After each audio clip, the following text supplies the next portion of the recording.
Hello दोस्तों, मैं संजीत कुमार आज क्लास 10 का मेंसुरेशन का 12.2 एक्सरसाइज स्टार्ट करने जा रहा हूं और इसमें हम लोग मेन आज कॉन्सेप्ट को पढ़ेंगे। इसमें हम लोग सबसे पहले त्रिज्या खंड के बारे में जानेंगे, फिर चतुर्थांश के बारे में जानेंगे, वृत्तखंड, उसके बाद चाप की लंबाई के बारे में जानेंगे। फिर से सुना जाए, क्या जानना है आपको? त्रिज्या खंड, चतुर्थांश, वृत्तखंड और चाप की लंबाई, इसको देख लेंगे। इसके बाद नेक्स्ट वीडियो में हम लोग क्वेश्चन आंसर करेंगे। तो सबसे पहले कॉन्सेप्ट को समझा जाए। सबसे पहला आपका त्रिज्या खंड, तो टॉपिक आपका होना चाहिए क्या? त्रिज्या खंड। क्या होना चाहिए मेरे दोस्त? त्रिज्या खंड।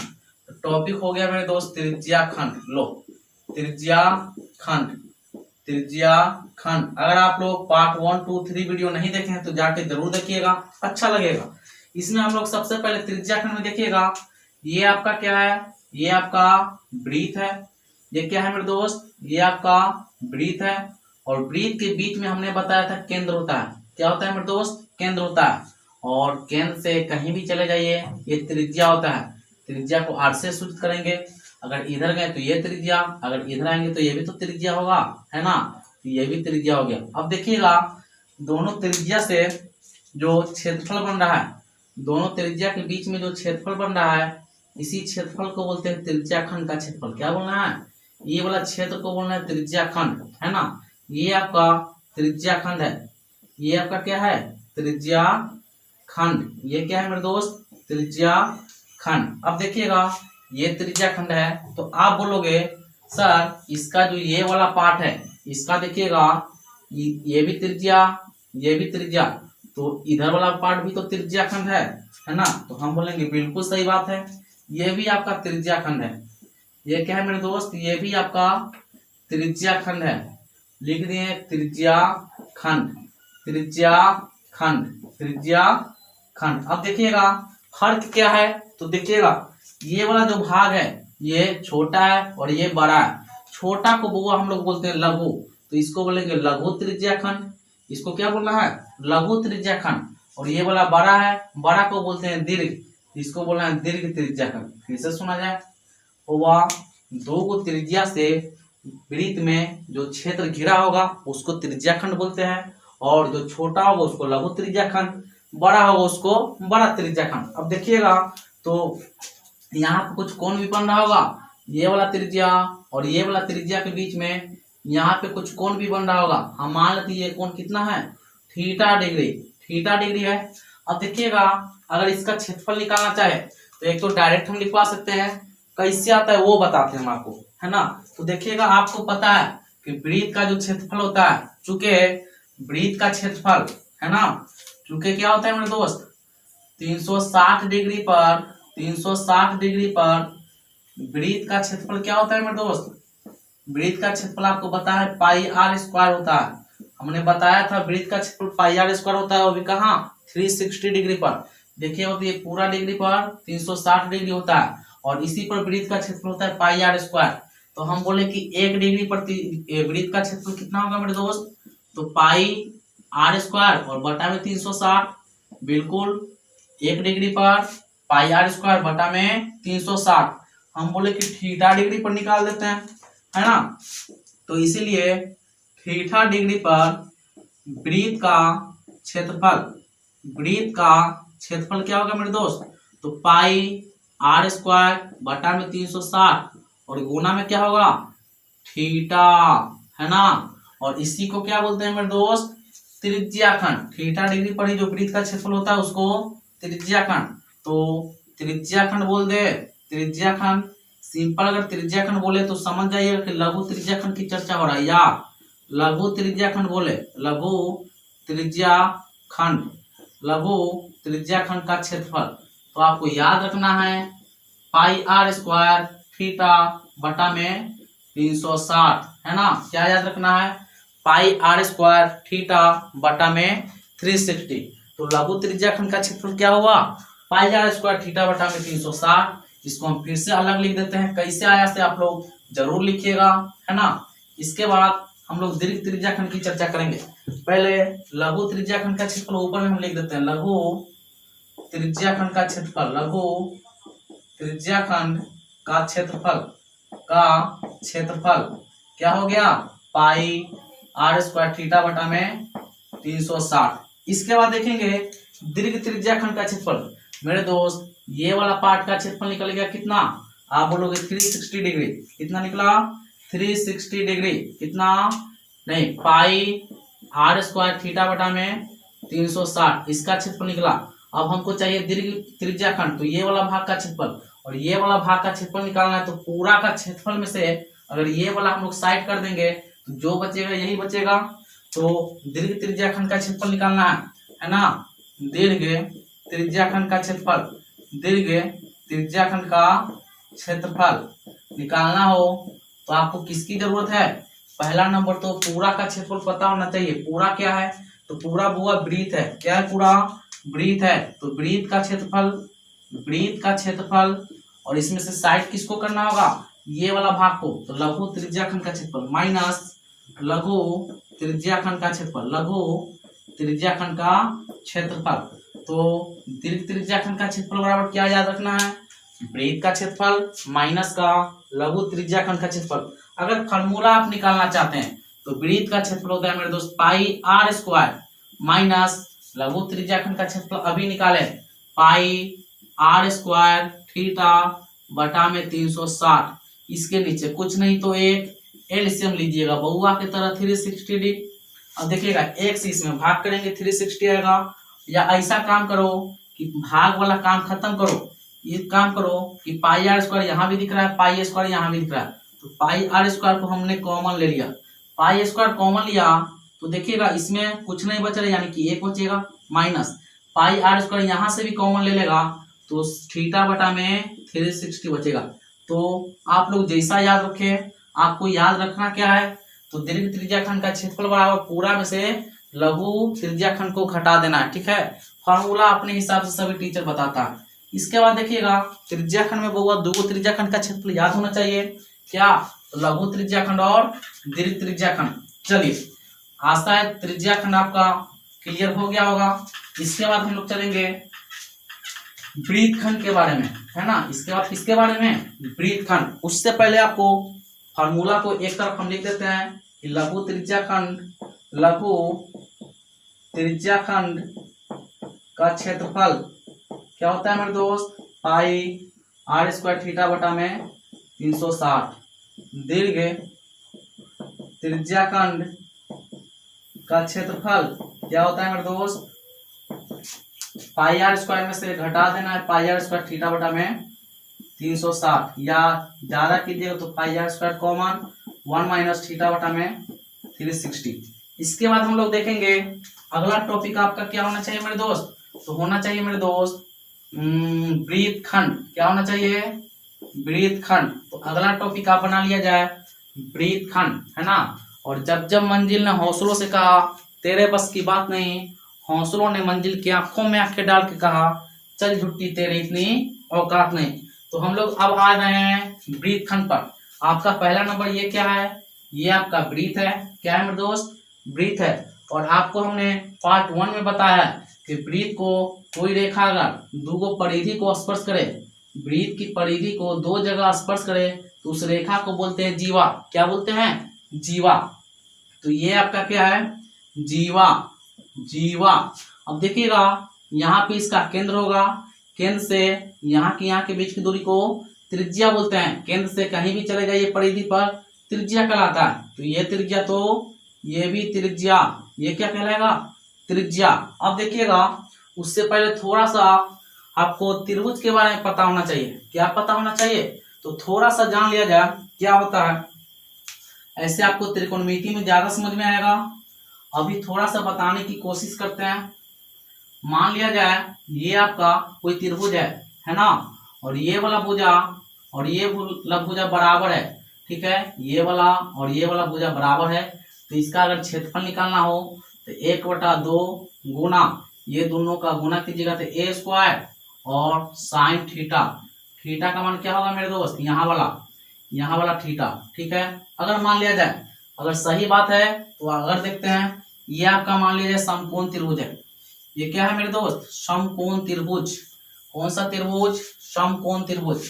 और मान लेते हैं मेरे दोस्त ई वाला भुजा और ई वाला भुजा कितना ले लें, बोलो बोलो टेल टेल, बोलो बोलो टेल टेल, है ना। मान लेते हैं ये अगर ये ए है, ये वाला बी है, और ये वाला कितना डिग्री का, 90 डिग्री का।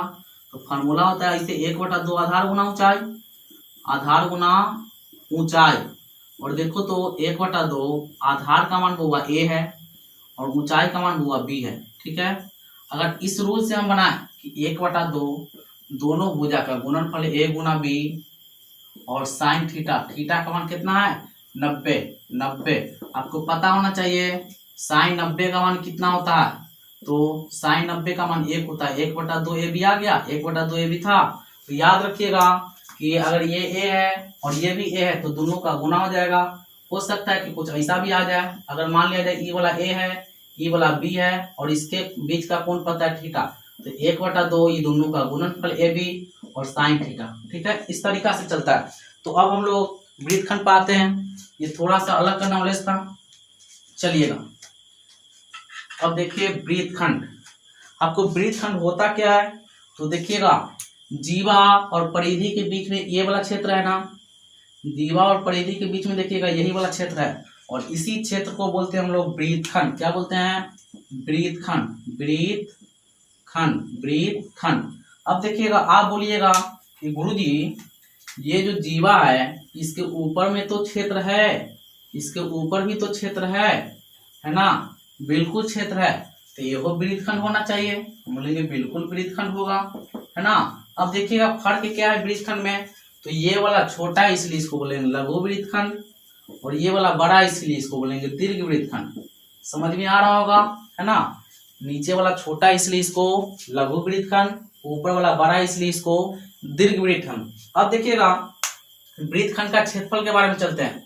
अगर आपको पता हो, देखिएगा ये वाला पार्ट को हम निकाल रहे हैं, ये जो यहाँ त्रिभुज से है इसको हम निकाल रहे हैं बाहर, तो देखिएगा आपको कुछ इस तरीका का नजर आता होगा। यहाँ पे कुछ ऐसा है और कुछ ऐसा है, और ये वाला जो है वो वृत्तखंड है। ये क्या है, वृत्तखंड, वृत्तखंड। अब देखिएगा इसका क्षेत्रफल निकालना है, तो ये पूरा को तो वो पहला नंबर बोलेंगे त्रिज्याखंड, ये दो त्रिज्याओं के बीच का क्षेत्र को त्रिज्याखंड बोलते हैं। तो वृत्तखंड का क्षेत्रफल निकालने की कोशिश कर रहे हैं हम लोग, वृत्तखंड का क्षेत्रफल। लेकिन कौन सा वृत्तखंड का क्षेत्रफल, तो लघु वृत्तखंड का क्षेत्रफल, है ना। इसका क्षेत्रफल निकालना है तो पहले आपको त्रिज्याखंड का क्षेत्रफल पता होना चाहिए। तो त्रिज्याखंड का क्षेत्रफल, त्रिज्याखंड का क्षेत्रफल पूरा का निकल जाएगा, त्रिज्याखंड का क्षेत्रफल निकल जाएगा। और इसमें से अगर हम त्रिभुज को साइड कर दें तो जो बचेगा यही वाला पार्ट बचेगा, तो माइनस का त्रिभुज का क्षेत्रफल, माइनस का त्रिभुज का क्षेत्रफल। फिर से सुना जाए, लघु वृत्तखंड का क्षेत्रफल निकालना है तो त्रिज्याखंड के क्षेत्रफल में से त्रिभुज का क्षेत्रफल को घटा देंगे, आपको लघु वृत्तखंड का क्षेत्रफल प्राप्त हो जाएगा। अब देखिएगा त्रिज्याखंड का क्षेत्रफल आपको पता है, मैंने अभी निकाला है। त्रिज्याखंड का क्षेत्रफल होता है बुआ, क्या होता है, त्रिज्याखंड का क्षेत्रफल होता है पाई आर स्क्वायर थीटा अपन में 360। तो पाई आर स्क्वायर थीटा बटा में 360 माइनस, तो माइनस त्रिभुज का क्षेत्रफल अभी बताएं कि 1/2 दोनों भुजा के बीच का गुना, यानी कि दोनों आर गुना आर, और बोले थे कि साइन थीटा, क्या बोले थे, साइन थीटा। अब देखिएगा पाई आर स्क्वायर थीटा बटा में 360 माइनस 1/2 आर में आर से गुना करेंगे, आर स्क्वायर उड़ेगा और साइन थीटा। अब देखिए एक तो ये याद रख सकते हैं, नहीं तो क्या करते हैं लोग कि यहाँ से आर स्क्वायर को बाहर निकाल लेते हैं, तो आर स्क्वायर यहाँ भी तो आर स्क्वायर कॉमन। इसके बाद देखिएगा इसमें पाई थीटा बचल है, पाई थीटा बटा में 360 और माइनस का 1/2 आर स्क्वायर बाहर है तो इसमें साइन थीटा बचल है। आप नीचे से 2 भी कॉमन ले सकते हैं। तो लघु त्रिज्याखंड का क्षेत्रफल क्या होगा मेरे दोस्त, R square into pi theta अपन में 360 माइनस हाफ साइन थीटा। फिर से सुना जाए, लघु त्रिज्याखंड का, लघु वृत्तखंड का क्षेत्रफल अगर पूछे तो R square into pi theta अपन में 360 माइनस का 1/2 साइन थीटा, ठीक है। साइन थीटा का मान हम लिखा देंगे आपको। उसके बाद चलिएगा लघु वृत्तखंड हो गया, तो बगल में हम लघु वृत्तखंड का क्षेत्रफल भी चिपका देते हैं। क्या होता है लघु वृत्तखंड का क्षेत्रफल मेरे दोस्त, तो इधर हम लिख देते हैं, आपको दिख रहा होगा इधर, लघु वृत्तखंड का क्षेत्रफल होता है आर स्क्वायर पाई थीटा अपन में 360 माइनस 1/2 साइन थीटा। चलिए इसको याद रखिएगा। इसके बाद हम लोग देखेंगे दीर्घ वृत्तखंड, है ना। तो अगला टॉपिक आपका होना चाहिए इसमें दीर्घ वृत्तखंड। अगला टॉपिक क्या होना चाहिए मेरे दोस्त? दीर्घ वृत्तखंड, दीर्घ वृत्तखंड। अब देखिएगा इसमें हम लोग क्षेत्रफल अगर निकालें, इसका अगर बउआ क्षेत्रफल निकालना चाहे तो सिंपल है। आपको दीर्घ वृत्तखंड क्या होता है फिगर बना के बताते हैं फिर से, है ना, ताकि ज्यादा अच्छा से समझ में आए। आपको हमने अभी बताया क्या हुआ, ई वाला वृत्त है और ई वाला जीवा है, ई केंद्र है, यहाँ से त्रिज्या हो गया, ये भी त्रिज्या हो गया। अब देखना ये जो जीवा है इसके नीचे का जो क्षेत्रफल है इसको बोलते हैं लघु, और दीर्घ बोलना है तो वो ये वाला पूरा त्रिभुज को लेके तो इसको बोलना है दीर्घ वृत्तखंड, है ना। अब इसी का क्षेत्रफल निकालना है तो आपको पता है कि पूरा क्या है, ये पूरा वृत्त है, वृत्त का क्षेत्रफल आता होगा। ऐसा लोगों का कहना है कि वृत्त का क्षेत्रफल क्या होता है पाई आर स्क्वायर, वृत्त का क्षेत्रफल। और इसमें से अगर हम ये वाला भाग को लघु वृत्तखंड को साइड कर देंगे तो जो बचेगा इसके ऊपर वाला ही बचेगा, तो माइनस लघु वृत्तखंड का क्षेत्रफल, लघु वृत्तखंड का क्षेत्रफल। आशा है क्लास समझ में आ रहा होगा, और अच्छा लगे तो लाइक शेयर और सब्सक्राइब भी जरूर करें। वृत्त का क्षेत्रफल माइनस लघु वृत्तखंड का क्षेत्रफल।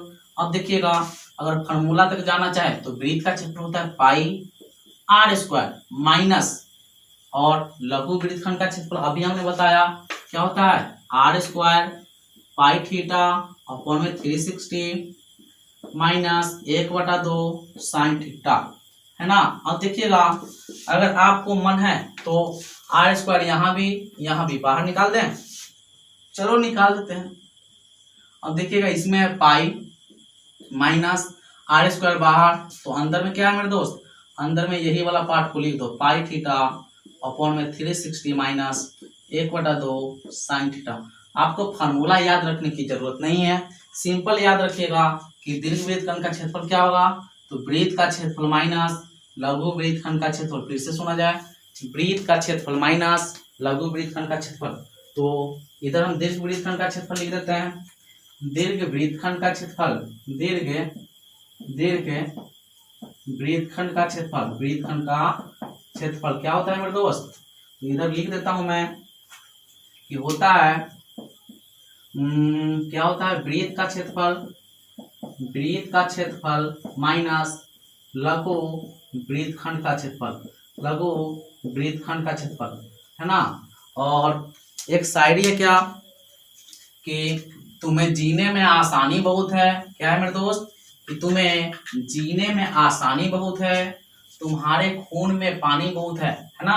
कि तुम्हें जीने में आसानी बहुत है, तुम्हारे खून में पानी बहुत है, कबूतर इश्क का उतरे तो कैसे, है ना, कबूतर इश्क का उतरे तो कैसे, तुम्हारे छत पे निगरानी बहुत है। आगे हम लोग देखेंगे चतुर्थांश, है ना। चतुर्थांश क्या होता है मेरे दोस्त, तो चतुर्थांश के बारे में जान लो। चतुर्थांश लो, चतुर्थांश के बारे में जान लेते हैं। उससे पहले हम लोग जानना चाहते हैं अर्धवृत्त के बारे में, तो हल्का सा अर्धवृत्त के बारे में जान लो, उसके बाद चतुर्थांश जानेंगे, है ना। तो पहले बना लो चतुर्थांश से पहले अर्धवृत्त, अर्धवृत्त लो बउआ, पूरा वृत्त ये होता है ना, और इसको आधा काट देंगे तो क्या कहलाएगा अर्धवृत्त। लो हो गया अर्धवृत्त, है ना। ये क्या है मेरे दोस्त अर्धवृत्त। अब देखिएगा अर्धवृत्त में ये वाला केंद्र होगा, और यहाँ से इन्हें जाइएगा तो त्रिज्या, यहाँ से इन्हें जाइएगा तो त्रिज्या। पहला नंबर कि अर्धवृत्त का क्षेत्रफल क्या, अर्धवृत्त का क्षेत्रफल क्या, तो वो हम बोलेंगे कि पूरा वृत्त का क्षेत्रफल क्या 360 डिग्री पर पूरा वृत्त का क्षेत्रफल होता है पाई आर स्क्वायर, तो पाई आर स्क्वायर। लेकिन बोला कि अर्धवृत्त है तो आधा कर दो, पाई आर स्क्वायर बटा में 2, अर्धवृत्त का क्षेत्रफल पाई आर स्क्वायर बटा में 2। इसके बाद एक और पूछा जाएगा कि परिधि क्या होता है, तो इसी में मेन यही है परिधि। तो आप बोलिएगा कि सर पूरा वृत्त का परिधि 2 पाई आर, है ना। तो आधा वृत्त का परिधि 2 से भाग कर दीजिए, 2 से 2 खत्म हो जाएगा, आंसर पाई आर। हम बोलेंगे गुरुजी ऐसा हो गया, खत्म हो गया, गलत हो गया, तो होगा क्या फिर? तो देखिए क्या होगा। परिधि का मतलब हमने बोला था कि जहां से चलना स्टार्ट करते हैं वहीं पे पहुंचना होता है। तो बउआ अगर ये वृत्त है ना, और यहाँ से अगर चलना स्टार्ट करें यहाँ तक आएंगे तो ये वाला हुआ परिधि, है ना। और परिधि पूरा वृत्त का होता है 2 पाई आर, ठीक है। लेकिन हमको अगर आधा वृत्त का चाहिए तो इसी का आधा ही चलना है, और आधा चलना है तो 2 से तो भाग करना ही होगा। तो देखिए आधा चलेंगे तो यहाँ से यहाँ तक ही आए हैं, यहाँ से यहाँ तक ही आए हैं आधा में, लेकिन हमको यहाँ तक आने के लिए ये रास्ता तय करना होगा। देखो यहाँ तक आए थे, एगो आर भी आ गए, और यहाँ से इन्हें आओगे तो एगो और आर आ जाओगे।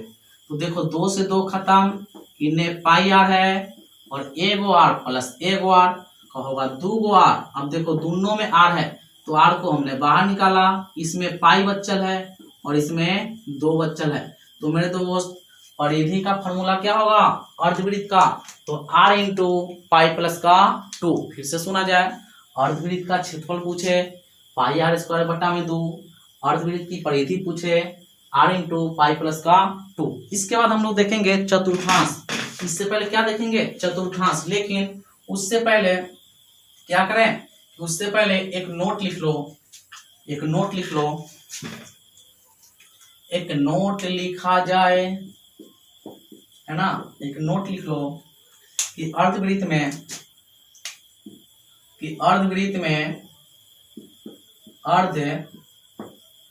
में क्या लिखें? अर्धवृत्त में केंद्र से परिधि पर, अर्धवृत्त में केंद्र से परिधि पर बना कोण हमेशा मेरे दोस्त 90 डिग्री होता है। कितना होता है? 90 डिग्री। अर्धवृत्त में केंद्र से बनाया गया कोण 90 डिग्री होता है। कोई 180 नहीं बोलेगा, कितना होता है? 90 डिग्री। कहाँ? तो केंद्र से परिधि पर। आगे चलते हैं हम लोग चतुर्थांश। आगे क्या है मेरे दोस्त? चतुर्थांश, चतुर्थांश, चतुर्थांश। तो अगला टॉपिक चतुर्थांश। चतुर्थांश आप लोग रोटी देखे होंगे, है ना। मान लिया जाए कि ये जो वृत्त है वो रोटी के आकार का है। कैसा है? रोटी, रोटी, गोल गोल रोटी। लो रोटी हो गया। अब देखिएगा अगर रोटी का 4 टुकड़ा करें तो इसके ठीक केंद्र से ऐसा काटना होगा और ऐसा काटना होगा। फिर से देखा जाए, रोटी का अगर 4 टुकड़ा करेंगे वो आप वृत्त के केंद्र से ऐसा काटना होगा और ऐसा भी काटना होगा। तो देखो 4 टुकड़ा हो गए। अब कोई एक टुकड़ा को उठा लो, सभी 4 टुकड़ा बराबर बराबर है, तो कोई एक टुकड़ा को उठा लीजिए, कोई एक टुकड़ा को उठा लीजिए। मान लिया जाए ये टुकड़ा को, तो इसको बोलते हैं बहुत चतुर्थांश। क्या बोलते हैं? चतुर्थांश। क्या बोलते हैं? चतुर्थांश। रोटी का 4 टुकड़ा में से किसी एक टुकड़ा को उठा लीजिएगा तो उसी को क्या बोलना है? चतुर्थांश। और चतुर्थांश में आपको कुछ याद नहीं रखना है कि चतुर्थांश का क्षेत्रफल पूछेगा, और चतुर्थांश का क्षेत्रफल बच्चा को याद है क्या होता है?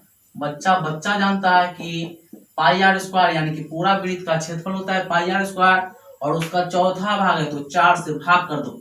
चतुर्थांश का क्षेत्रफल क्या होगा मेरे दोस्त? पाई आर स्क्वायर बटा में 4। बोलो बोलो टेल टेल, है ना। अब चतुर्थांश के बाद हम लोग एक और देखेंगे क्या? चतुर्थांश के बाद देख लो बाबा, चाप की लंबाई एक था, चाप की लंबाई। आशा ये सब आप लिखते होंगे, है ना। अब हम इसको रख करते हैं। इसके बाद लो चाप की लंबाई। अगला टॉपिक चाप की लंबाई। लो चाप की लंबाई, चाप की लंबाई। अब देखो बहुआ ये क्या है? ये आपका वृत्त है और ये आपका केंद्र है, ठीक है। और वृत्त के परिधि कौन है? ये वाला ना। अब देखो वृत्त के परिधि से कहीं भी 2 जगह से काट दो। इसको एक यहाँ से काट दिए, इसको यहाँ से काट दिए। देखो वृत्त का जो परिधि है 2 पार्ट में विभक्त हो गया। एगो पार्ट देखो तो ये वाला है बउआ, यहाँ से यहाँ तक दिख रहा है, और एगो पार्ट ऊपर वाला है। तो देखिएगा बुआ, इसी को बोलते हैं चाप। वृत्त के परिधि को दो पार्ट में अगर बांट दिए तो इसको बोलते हैं चाप, और ये पूरा लंबाई को चाप की लंबाई। फिर से देखा जाए, चाप की इसको क्या बोलना है, लंबाई। आप बोलोगे गुरुजी नीचे वाला चाप की लंबाई, तो यहाँ से ऊपर वाला भी तो चाप की लंबाई होगा। हम बोलेंगे बिल्कुल सही पकड़ा बच्चों, है ना। इसको क्या बोलना है, इसको भी चाप की लंबाई बोलना है। अब देखो अंतर क्या है, अंतर क्या है, तो ये वाला जो है छोटा दिख रहा होगा, इसीलिए इसको लघु चाप बोलते हैं। ये वाला बड़ा दिख रहा होगा, इसलिए इसको दीर्घ चाप बोलते हैं। कोई दिक्कत नहीं होना चाहिए। तो हम लोग पहले लघु चाप की लंबाई देखेंगे। उससे पहले आपको पता है, क्या पता है मेरे दोस्त, देखो यहाँ से अगर ये त्रिज्या है, ये भी त्रिज्या है ना, और यहाँ पे थीटा डिग्री का कोण है, तो आपको पता है, क्या पता है कि चूंकि 360 डिग्री पर वृत्त की परिधि पता होगा कि परिधि क्या होता है। आप बोलोगे गुरुजी 2πr होता है, ये तो बच्चे को पता है ना। अब देखिएगा हम बोलेंगे कि 1 डिग्री पर क्या होगा, 1 डिग्री पर वृत्त की परिधि तो 2πr और नीचे में 360 लिख देंगे। बिल्कुल, ये भी बच्चे को पता है। फिर हम बोलेंगे बच्चे को पता है तो थीटा डिग्री पर निकाल लो। हम बोलेंगे बिल्कुल निकाल सकते हैं। थीटा डिग्री पर वृत्त की परिधि क्या होगा, तो 2πr बटा में 360 और गुना में थीटा से गुना कर दीजिए, यही होगा। तो बउआ थीटा डिग्री पर ही जो वृत्त का परिधि होगा उसको क्या बोलते हैं, छोटी चाप की लंबाई या लघु चाप की लंबाई। तो पहला फॉर्मूला निकल के आया, लघु चाप की लंबाई। लघु चाप की लंबाई क्या हुआ, 2πr और थीटा से गुना इसी में कर दो, बटा में 360 डिग्री, है ना। इसके बाद दूसरा का क्या हमको पढ़ना है, दीर्घ चाप की लंबाई। देखो अभी तो दीर्घ चाप की लंबाई भी होना है। अब देखो दीर्घ चाप की लंबाई क्या होगा, तो लो दीर्घ चाप की लंबाई, दीर्घ चाप है ना की लंबाई, दीर्घ चाप की लंबाई क्या होगा, से देखो नीचे फार्मूला लिख रहे हैं। वो सबसे पहले बताओ ये पूरा क्या है, तो आप बोलोगे गुरुजी तो वृत्त का परिधि है। हम भी बोलेंगे बिल्कुल सही, तो लिखेंगे वृत्त की परिधि और पूरा में से अगर हम छोटकू चाप की लंबाई को हटा देंगे तो जो बचेगा वो बड़कू चाप की लंबाई बचेगा, तो माइनस लघु चाप की लंबाई, लघु चाप की लंबाई। अब देखिएगा वृत्त की परिधि का फॉर्मूला बच्चे को पता है, क्या पता है मेरे दोस्त, कि 2πr होता है ना, और माइनस लघु चाप की लंबाई भी अभी आपको भी पता हो गया कि 2πr थीटा ऊपर में 360 होता है, तो 2πr थीटा ऊपर में 360। अब देखिएगा 2πr बाहर निकालो 2πr, और देखो यहाँ से कुछ नहीं तो 1 होगा, माइनस यहाँ 2πr बाहर तो अंदर में थीटा ऊपर में 360। तो याद रखना दीर्घ चाप की लंबाई का formula 2πr into 1 minus theta ऊपर में 360 होता है। तो हमने आज जाना त्रिज्याखंड के बारे में, दूसरा नंबर पर वृत्तखंड के बारे में, तीसरा नंबर में अर्धवृत्त के बारे में, फिर चतुर्थांश के बारे में, उसके बाद लास्ट टॉपिक चाप की लंबाई, है ना। और जाते जाते क्या कि किसी की दिल की मायूसी जहां पर हो कि गुजरी है, हमारी सारी चालाकी वहीं पर खो के गुजरी है, तुम्हारी और हमारी रात में बस फर्क इतना है, तुम्हारी सो के गुजरी है हमारी रो के गुजरी है, तुम्हारी सो के गुजरी है हमारी रो के गुजरी है। तो ऐसे ही पढ़ते रहिए। क्लास अच्छा लगे तो लाइक शेयर और सब्सक्राइब जरूर कीजिएगा, है ना। Thank you.